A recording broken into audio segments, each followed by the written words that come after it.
Hello student of class 6. This is 4 part of your first lesson in history, introducing history. Okay. Through this part we will try to know about the time frame of history. Second, geographical framework and try to do book work. Okay. और एक बात ये भी है कि आप लोग इससे पहले का फेयर वर्क भी बनाना शुरू कर दीजिएगा। ज्योग्राफी में 3 चैप्टर हम लोग कंप्लीट कर चुके हैं।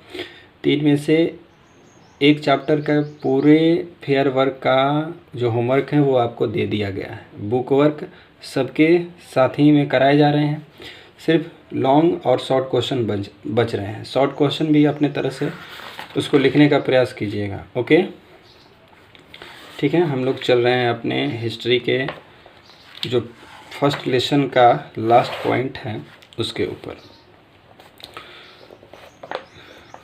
Okay, time frame of history. और हाँ, फेयर बनाते समय या इस कोर्स को समझते समय कहीं पर भी अगर आपको कुछ भी क्वेरीज पूछने की हो तो आप इस नंबर पे हमसे संपर्क कर सकते हैं 8709196674। Okay. Historians classify the sources according to the time. Chronology is the order in which a series of events had happened. Historians had arranged all the events in a sequence on the basis of time. The birth of Jesus Christ was taken as the reference point from which the time is calculated. इतिहासकार लोग सभी स्रोतों को as archaeological और literary सबको समय के अनुसार उसको छांट लेते हैं। कौन सी घटनाएं पहले हुई, कौन सी घटनाएं बाद हुई। जिस प्रकार से वो घटनाएं घटी हैं क्रमानुसार सीरीज में उनको इतिहासकार द्वारा अलग कर लिया जाता है। इतिहासकार लोग सभी घटनाओं को समय के आधार पर सबको व्यवस्थित ढंग से करते हैं और इसको व्यवस्थित ढंग से करने में वो लोग जीसस क्राइस्ट का जो जन्म दिवस है या जो जन्म का समय है उसको आधार मानकर, उसको ही रेफरेंस पॉइंट मान करके इन घटनाओं का क्लासिफाई करते हैं। Okay, time in history is studied in the form of BC and AD. BC stands for birth before Christ. It refers to the period before the birth of Jesus Christ, and AD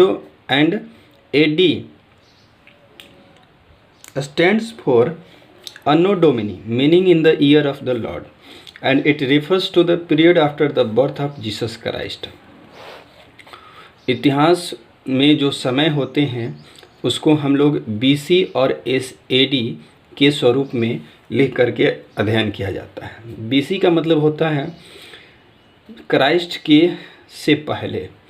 इसका अर्थ ये हुआ कि Jesus Christ के जन्म से पहले का समय। AD का अर्थ ये होता है अन्नो डोमिनी, और अन्नो डोमिनी का अर्थ ये होता है कि in the year of Lord, जब भगवान थे तो भगवान के समय में।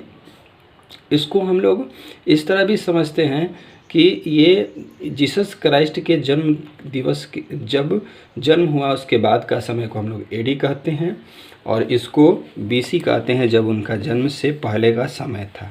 Okay, the same events can be graphically represented in a timeline also. इसी घटना को हम लोग ग्राफिकली रूप में इस तरह से प्रस्तुत किया जाता है। इस टाइमलाइन को ग्राफिक ढंग से इस तरह से समझा जा सकता है। ये हुआ बर्थ ऑफ जीसस क्राइस्ट का पॉइंट, और इनके समय की जो घटनाएं हैं वो BC हो गया, और यहाँ से जो बाद की घटनाएं हैं यहाँ जो हम लोग आज में हैं तो ये हुआ हम लोग का AD। और इससे बहुत पहले जाते हैं तो मिलियंस ऑफ ईयर्स अगो, जब जैसे धरती का निर्माण हुआ, धरती उत्पन्न हुआ, तो वो बहुत सारा पीछे की घटनाएं हैं। अभी जो घटनाएं हैं वो AD हैं, जो अभी घटनाएं चल रही हैं जीसस क्राइस्ट के जन्म दिवस के बाद की हैं, और जीसस क्राइस्ट के जन्म से पहले का जो समय है उसको हम लोग BC कहते हैं। Now geographical framework. The history of a country is influenced by it's geographical factors. The Indian subcontinent has distinct geographically features.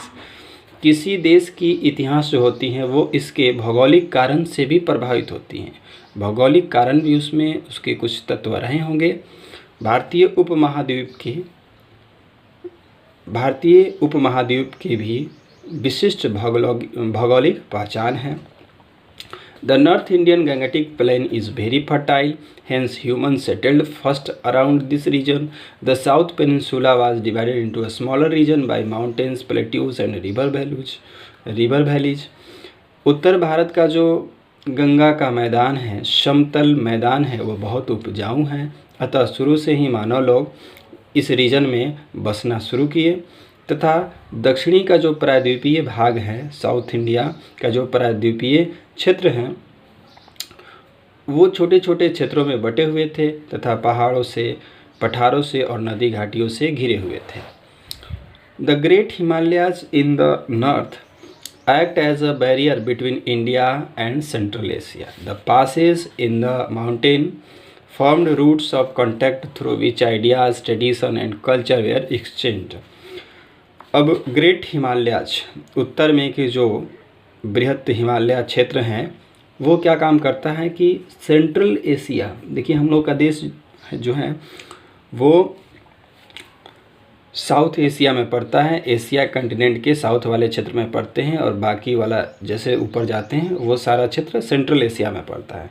तो सेंट्रल एशिया और ये हम लोग का देश, तो इन दोनों के बीच में एक प्रकार से बैरियर, रुकावट का काम करता है, एक प्रकार से प्रहरी का काम करता है, रोकने का काम करता है।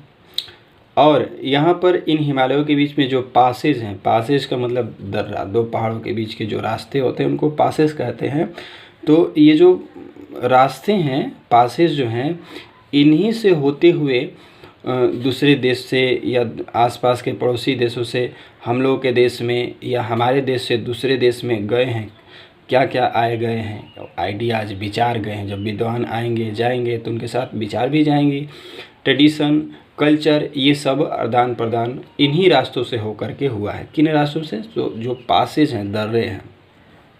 Okay, there were two main trade routes, there where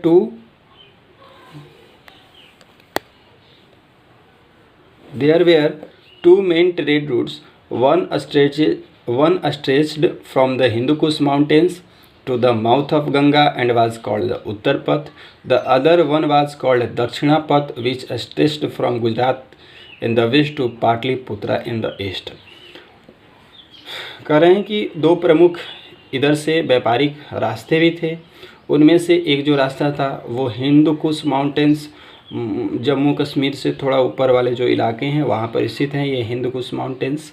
तो वहाँ से लेकर के गंगा नदी का जो मुहाना है, गंगा नदी जहाँ से निकलती है वहाँ तक जो फैला हुआ है, उसको हम लोग जिन रास्तों का उपयोग होता था व्यापार के लिए उनको उत्तर पथ कहा जाता था, जबकि दूसरा जो रास्ता था उसको दक्षिणा पथ कहा जाता था। और यह रास्ता गुजरात से लेकर के वर्तमान में हम लोग का जो ये पाटलिपुत्रा है वहाँ तक फैला हुआ था। इनको हम लोग उत्तर पथ या दक्षिणा पथ कहा जाता था। और हाँ, जो अभी हम लोग का पटना है वो पाटलिपुत्र था, तो उसका स्वरूप भी कुछ अलग था, कुछ इस प्रकार का नहीं था।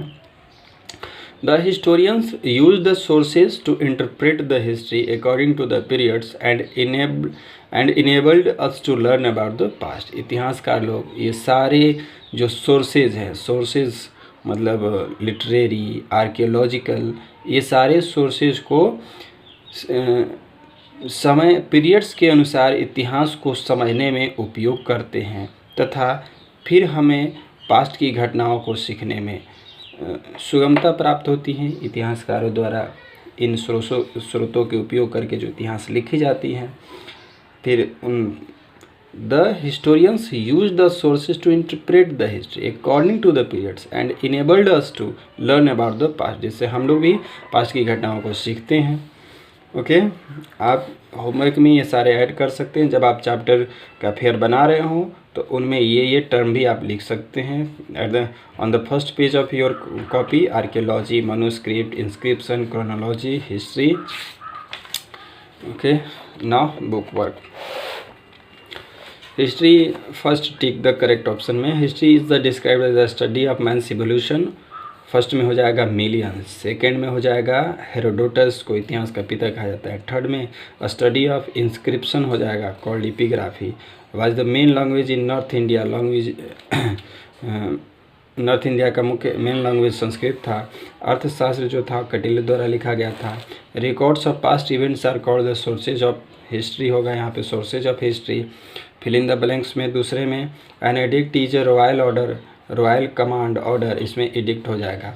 सी में a hand written record of inscription. D में प्राकृत, संस्कृत और तमिल हो जाएगा फिल इन द ब्लैंक्स में। ई में मेगास्थनीज हो जाएगा जो एक ग्रीक एम्बेसडर थे जो चंद्रगुप्त मौर्य के शासन में आए थे। मैच द फॉलोइंग्स में एलोरा एंड एजंता, ये सब जो है ये मॉन्यूमेंट्स के एग्जाम्पल हैं। साउथ इंडियन लिटरेचर यहाँ तमिल के सामने इसको कर देंगे। और फॉसिल जो हैं ये रिमेन्स हैं प्लांट्स और एनिमल्स के। और डी ह्वेन तसांग जो हैं इनको थर्ड में कर देंगे, फॉरेन ट्रेवलर थे। ई ए डी एनो डोमिनी इसको सेकंड के साथ कर देंगे। ओके, अब 1 और 2 वर्ड्स में जो आंसर है, name the science of exploring and excavating the remains of past archaeology हो जाएगा। B name the 2 archaeological sources coins inscription. C में हो जाएगा what are the experts who study archaeology called archaeologist हो जाएगा। और fourth name the 2 south Indian literary works Manimekalai Silappadikaram, ये हो जाएगा। हु रोट अर्थशास्त्र कौटिल्य कर देंगे। और बाकी के जो क्वेश्चन बच रहे हैं शॉर्ट आप लोग लिखने का प्रयास कीजिएगा। बाकी इसको हम सॉल्व करके आंसर लिख करके आपको होमवर्क के रूप में जल्द ही प्रोवाइड करा देंगे। आशा है कि सोमवार तक बाकी ज्योग्राफी के जो चैप्टर हैं उनको भी उसका क्वेश्चन आंसर करके आपको सोमवार के दिन प्रोवाइड करा दिया जाएगा। ओके।